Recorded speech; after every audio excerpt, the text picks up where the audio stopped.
Hello everyone, welcome to my channel. आज का हमारा टॉपिक है रेस्पिरेटरी डिसऑर्डर्स, जो कि पार्ट 2 है।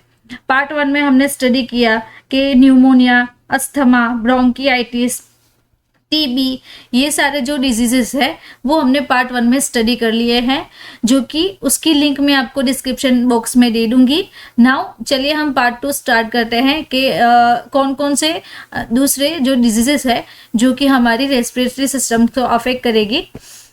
तो सबसे पहले हम देखेंगे cystic fibrosis, then lung cancer, उसके बाद है sinusitis, then chronic obstructive pulmonary disease जिसे कहते हैं COPD, then sarcoidosis, influenza, pulmonary oedema, pulmonary hypertension, SARS and common cough and cold. These are the disorders of respiratory systems, जो कि आज हम पार्ट 2 में स्टडी करने वाले हैं। तो चलिए सबसे पहले सिस्टिक फाइब्रोसिस से देखते हैं कि सिस्टिक फाइब्रोसिस है क्या। जो ये जो सिस्टिक फाइब्रोसिस है वो जेनेटिक कंडीशंस है, जो कि हमारी जो बॉडी है, सेल है, टिश्यूज है, ग्लैंड्स है, उसको अफेक्ट करेगी। एंड हमारी जो एयरवेज है वो एयरवेज में म्यूकस क्रिएट करेगी।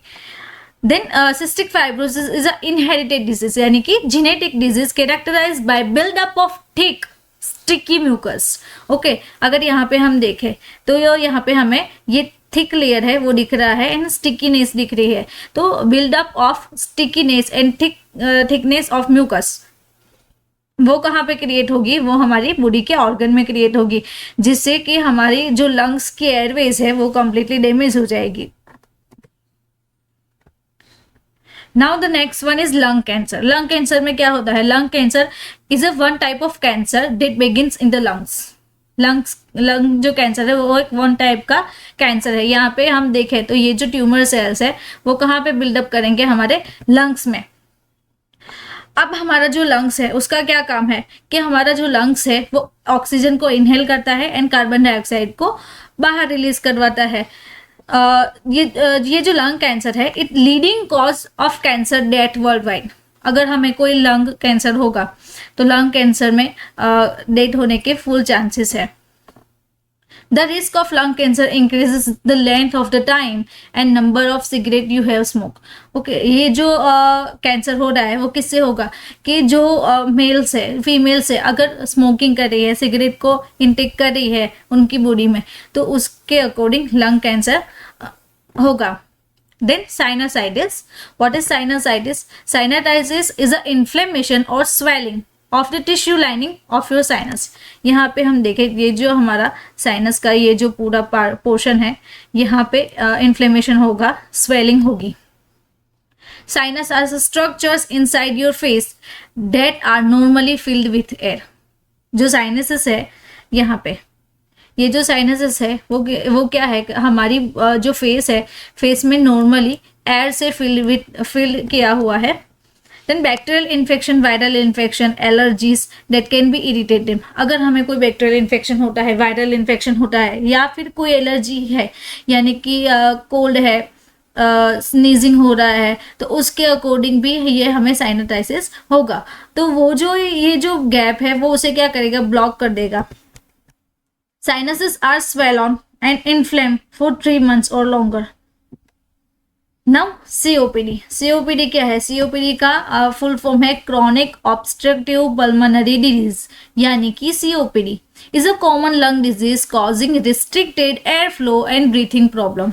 ओके, उससे क्या होगा कि अगर यहाँ पे हम देखें तो ये जो हमारे एल्वेओलर सैक्स है वो नॉर्मल है।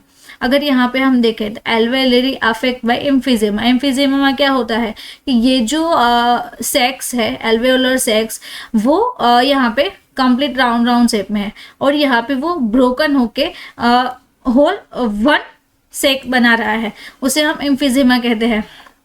तो उससे एयर फ्लो है, ब्रीथिंग है, उसमें प्रॉब्लम होगी। समटाइम्स इट इज कॉल्ड एम्फीजेमा और chronic bronchitis. It is a long term, ये जो है वो लॉन्ग टर्म तक रहता है, यानी कि जो गैसेस का एक्सचेंज हो रहा है, यानी कि ऑक्सीजन एंड कार्बन डाइऑक्साइड, उसमें इरिटेशन होगी। सिगरेट स्मोक से होता है COPD।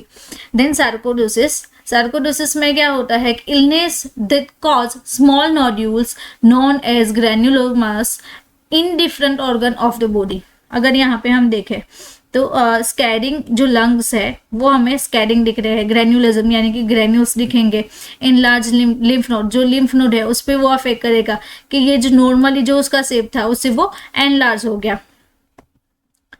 This nodules are caused by inflammation, अगर हमें कोई इंटरनल इन्फ्लेमेशन हो रही है, generally normal response by immune system when you are exposed into infection, injury और toxins। अगर हमारी बॉडी में इसका लेवल इंक्रीज हो जाता है तो ये जो नोड्यूल्स है वो उसमें इन्फ्लेमेशन क्रिएट होगा। मोस्ट कॉमन ऑर्गन जो है जिसे वो अफेक्ट करता है वो कौन कौन से, lung, skin, eyes, kidney, heart, nervous system, muscles, joints, lymph node, testis, liver, spleen, these all the organs are affected by sarcoidosis। Then influenza. Influenza क्या है, वो वन टाइप ऑफ फ्लू है। Influenza is a infection of nose, throat and lungs. हमारे nose में, throat में और lungs में ये जो रेस्पिरेटरी के पार्ट्स है वहां पे इन्फ्लुएंजा होता है। Here is a 4 type of influenza viruses, A, B, C, D। Influenza A, influenza B, influenza C and influenza D। 4 type के इन्फ्लुएंजा वायरसेस है। Now influenza A and B, ये जो वायरस है वो सीजनल वायरस है, यानी कि हमें कोई फ्लू होता है, सीजनल फ्लू होती है तो उसमें इन्फ्लुएंजा ए और बी जो वायरस है वो अफेक्ट करता है। Then influenza C, that is virus infections. Influenza D is a virus in animals. Okay, now flu symptoms कौन कौन से रहेंगे, runny nose, fever, sore throat, muscles pain, headache, coughing and fatigue. ये जो सारे सिम्टम्स है वो इन्फ्लुएंजा के रहेंगे। These symptoms is beginning from 1 to 4 days। 2 से 4 दिन तक ये जो सिम्टम्स है वो रहेंगे और अगर वो इंक्रीज हो जाते हैं तो लास्ट तक 2 to 8 days तक रहेंगे। इन्फ्लुएंजा में प्रोग्रेस टू न्यूमोनिया, अगर इन्फ्लुएंजा 2 to 8 days से इंक्रीज हो गया तो वो न्यूमोनिया के फॉर्म में इंक्रीज होगा। When it cause by virus and subsequent bacterial infection, और अगर वो बैक्टीरियल इन्फेक्शन को भी क्रिएट करेगा। Then pulmonary oedema. Pulmonary oedema में क्या होता है कि is a condition cause by too much fluid in the lungs. अगर यहाँ पे हम देखें तो ये जो हमारी एयरवेज है, एल्वियोलर जो सैक्स है वो नॉर्मल है, यहाँ से ऑक्सीजन का ट्रांसपोर्टेशन एंड कार्बन डाइऑक्साइड का ट्रांसपोर्टेशन होता रहता है।